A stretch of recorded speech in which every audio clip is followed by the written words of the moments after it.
All right, welcome in everyone. We're being joined by South Carolina's weatherman, Jim Gandy, retired from the business on TV years ago, but still very active in talking about our climate. In fact, Jim started Climate Matters here at WLTX back in 2010, and it has skyrocketed. It's being used all across the country. We're going to talk about that in a moment. But first, how have you been?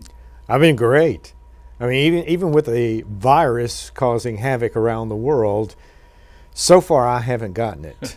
And it's not because I haven't been exposed to it. I have, but so far I've been very fortunate.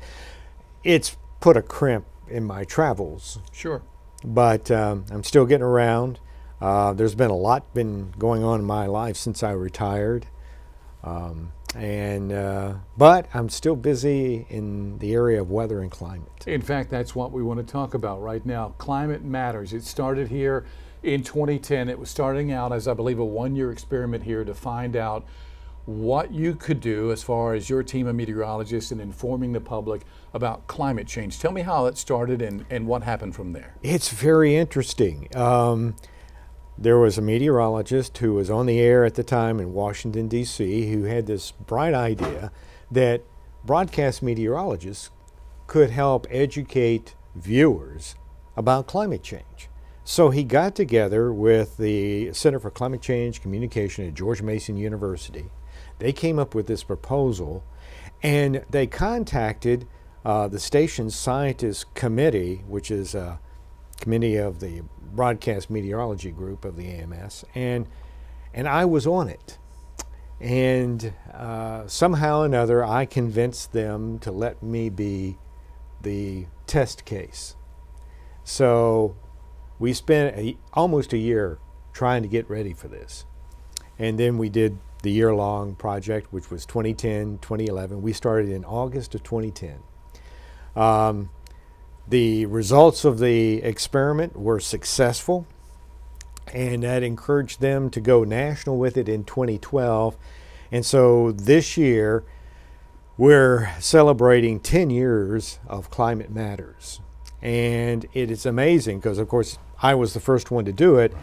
But now about half the broadcast meteorologists in the country are using the material. And that's crazy to think about, especially since it started right here at WLTX. I know. It's just, it boggles the mind that 12 years ago when we were starting the project, that it could end up like it is today. And of course, we were very fortunate to get a paper published on that in Nature Climate Change, which is one of the top scientific journals in the world. And that just came out recently. It just correct? Came out. Tell me a little bit about that.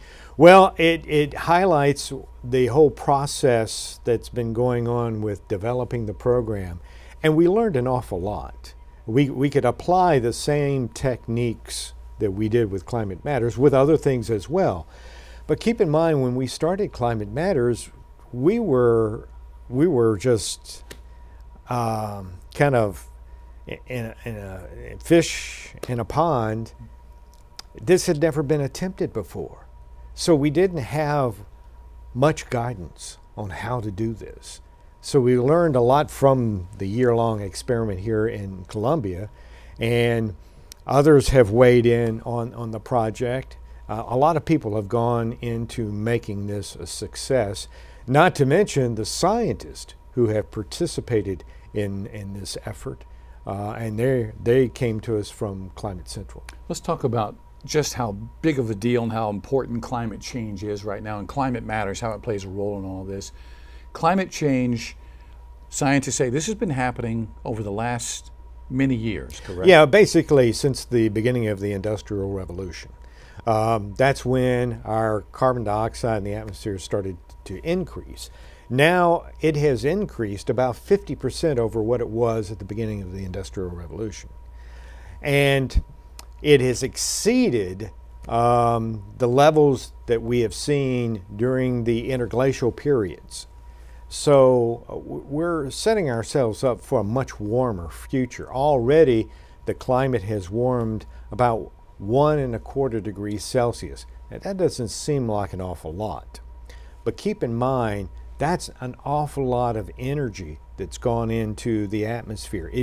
There was a study that was done a few years ago that indicated that if it wasn't for the oceans, which are absorbing about 93% of the heat, if it wasn't for the oceans, this planet would already be unlivable, even in the polar region, because the temperature would have increased by at least 50 degrees Fahrenheit.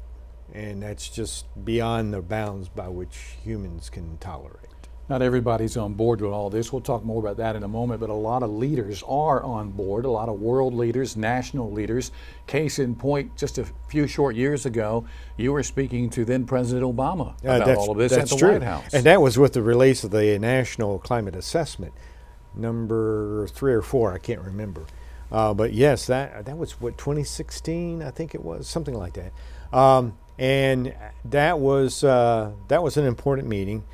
You know, it is interesting that in the last 2 years, 100% of the papers have been scientific papers. There have been well over 10,000 scientific papers written on climate change, and all of them have pointed in the same direction. Again, there are some doubters out there, because anytime you have something like this, it stirs up a little bit of controversy. You know that in the scientific community. In the scientific community, pretty much, it's a done deal. Right. But this is not the first time that's happened. You know, Einstein's theory was accepted by the scientific community long before it was accepted by the public. Excuse me. So it happens. It takes a while. But what we're seeing right now are some of the ramifications of that warming. The heat waves, the flooding that takes place in some parts, the drought in California, to a large extent. Now, again, it's not being caused by climate change, but it is being enhanced by climate change. It would not have been this dry had it not been for what climate change is doing to the temperature of the planet. What do you think is going to happen down the road here? I mean, here we are now 12 years into your participation with Climate Matters, again starting here at WLTX. 12 years from now, where do you see this? Do you think it's going to be more widely accepted by people out there that the climate is drastically changing? Oh yeah. In fact, you know, the UN has been trying to, you know, scientific community trying to cap warming at 1.5 degrees Celsius. Well, right now we're at 1.25. More than likely we will reach 1.5 degrees in 10 years. Beyond that, it's hard to say exactly how the atmosphere will respond, but we've already seen some surprises. We've seen some of the ice caps melting at a faster rate than we were anticipating. Sea level rise is increasing at a faster pace. And we know from just the historical record that the amount of warming that has already taken place means that the sea level is going to be rising for the next several centuries. Try to simplify this for some of our viewers. I can remember going to the Sumter County Fair back in the 60s. It was very cold in late September. Very cold in late September. Yeah. You had jackets on, you had sweaters on. Now you go to that same fair at the end of September and you're battling 90-degree plus temperatures. Yeah, yeah. So that kind of simplifies it right there, doesn't it? It does, but it's not just the heat around here, it's also the humidity. The amount of moisture in our atmosphere has increased substantially. So now it's not just the heat that we're battling, it is the addition of the humidity and what it makes it feel. The heat index is much higher than it used to be. So this isn't something that is going to correct itself over time, is it? It's not going to get any better, it's only going to get worse? Well, until we find a way to reduce our emissions, yes, it will get worse. Until we start, we have collectively, and I just saw this study today, collectively we've made a dent. Because instead of being at 420 parts per million on carbon dioxide, where we are right now, 30 years ago, the projections were by this time, if we didn't do anything, we'd be at 437. Now, that doesn't seem like very much, but it is a start. So we're escaping the worst outcome at the moment, but there are still going to be some pretty dire consequences going forward. People travel this country. They could see a Climate Matters segment on a local TV station. Yeah. Mm-hmm. And if you do that, knowing that it started right here with this gentleman right here, South Carolina's weatherman, some 12 years ago here. And I know you mentioned it earlier. You mentioned your article that was published in Nature Climate Change, but that's a pretty big deal. So we're going to give props where it's deserved right there. And getting other meteorologists involved across the country to buy in to the climate change and climate matters in general, that's a pretty big deal. Yeah, because at the beginning, there were still a significant segment of the broadcast meteorology community that either didn't know if climate change was occurring or didn't think that it was occurring. Only about half thought it was. And of course, they're the ones who wanted to talk about it. But back in 2010, there wasn't much on TV about climate change. Now you're seeing a great deal of information. The number of stories just from 2012 to this year has increased 100-fold. There were close to 15,000 stories on television about climate change last year.